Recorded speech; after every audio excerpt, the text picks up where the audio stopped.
And you join us at the start once again. This finals day finals for the Silver Goblets and Nickalls Challenge Cup. You have Oxford Brookes at the bottom of your screen. It's Morgan Boulding and Matthew Tarrant. On top of your screen, it's Cambridge University, Ollie Parish and Callum Sullivan. Yeah, it's not Oxford versus Cambridge. This is Oxford Brookes University, who train in Wallingford. Oxford Brookes have been outstanding this regatta. They've had some fantastic results all the way from the Grand, now here in the final of the Silver Goblets and Nickalls Challenge Cup.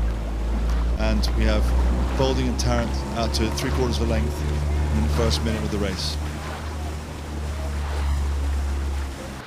The form book here, Adrian, is going to be with his crew here. Oxford Brookes, a burgundy colour of Oxford Brookes. Matt Tarrant has been two-time Olympic spare in Rio and in Tokyo, but in between those times he's won 2 World Championship gold medals and many times here at Henley. And the same with Morgan Boulding. Morgan went to try and qualify that pair, that last Gasper Regatta, didn't qualify it, but they've both been in the system and been training hard with the team. Yeah, they won the spares race out in Tokyo, and then they carried on training. When they were supporting the team, they carried on training, focusing on this as their main event.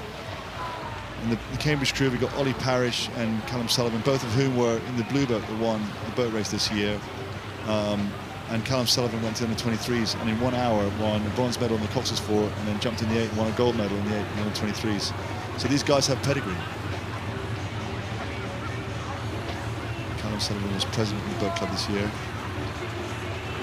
And Ollie Parish's younger brother Jasper was coaching the St Paul's 8 today. Unfortunately lost to Eton. A busy day for Parishes. A little bit of warning there for steering.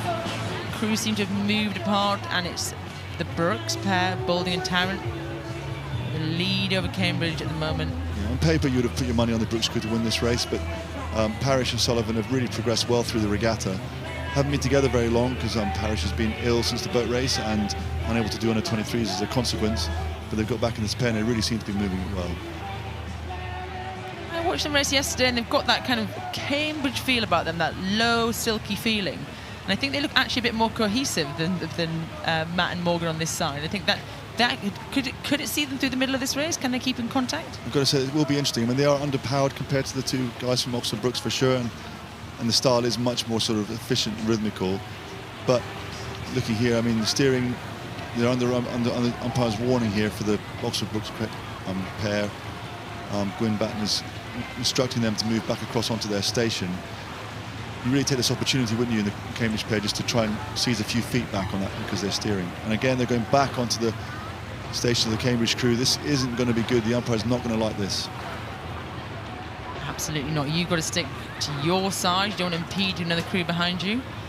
Sometimes it might be tactical, sometimes it might be bad steering, but you've got to stay on your side and not send those dirty puddles down to the crew behind you. Yeah, and the wash coming off the boat, you see the bow wave that it creates. Actually, it's really difficult to make a boat go straight if you're rowing in that wash going down the course. But here you can see from Boulding and Tarrant, they're in great physical shape. They can attack it at this sort of intensity and just keep it going through the whole course. It's really impressive. And that's what the national programme does to you. These rowers here are used to training 3 times a day. They're absolute machines. They're used to just laying the watts down. When it starts to hurt, they just carry on, they push through that. But the great shot there of Sullivan and Parish, looking a lot looser, I'd say, than the British pair. Yeah, they really are.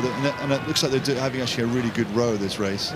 But you can just see there that on the Tarrant and Boulding pair, they're just more power, more acceleration, and they just seems like they can keep delivering near 100% more. And again, that's because the volume of training they've been doing for years makes a huge difference. Still being warned by the umpire to move back onto their station. And they've moved back now, coming through Remenham. Gwyn Batten, the umpire, has her flag out, just put it away, telling this pair to move over. And you can see there in the launch, Ollie Parish's father, Matthew, and his sister, Honor, watching along. They can't say anything, they just have to sit there quietly and listen. You cannot speak in that launch behind, there's no words uttered. No. To be fair, Boulding and Tarrant, great display of Cox's pairs rowing here. Perhaps there should be more on their station, but they're quite a long way ahead. It's not really going to affect the result, and they're not letting up on this. This is their last race of the season. They are going to put everything into this race, no matter what the margin is. Absolutely, Adrian. This is something they're going to take away from 2021. The disappointment for Morgan Balding of not qualifying that pair to go to Tokyo. With the disappointment for Matt Tarrant for not being selected in a boat for Tokyo. But they can go away from here, and they hope in 400 metres time, you know, have their silver Goblets and Nickalls Challenge Cup in their hand. You get a little mini one, don't you, to take home. And that's a legacy for them to remember. And they're going to leave the year on a positive and not a negative. It's a very special event, a bit like the Hamilton Cup, in that everybody else gets a little medal in a red box to take home, and it's really very special. But they actually get a goblet as well to take home with them. So in that respect, it's a really special event in terms of what you win from the regatta. And they're, you know, really well done for Tarrant and Balding for going back onto their station. And, you know, it's kind of showing respect, isn't it, that they're going to the line against the opposition. It's not about trying to embarrass them. It's about trying to, you know, it's their last row together possibly. They want to really show what they're capable of. I feel like they've done a great effort. Great shot behind. Strong backs. Leaning off those handles. Great display of rowing there. And the Cambridge pair are young, 20 and 22. We're going to see a lot more of them to come for sure. And a good display of rowing there from Tarrant Balding, all the way to the line. This Oxford Bucks pair really laid it all out here on the Thames today. And they're going to cross this finish line as the winners of the Silver Goblets and Nickalls Challenge Cup for 2021.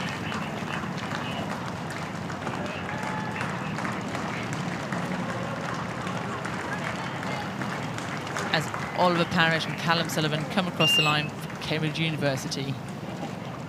Great racing out here and a great way for them to finish their Olympiad.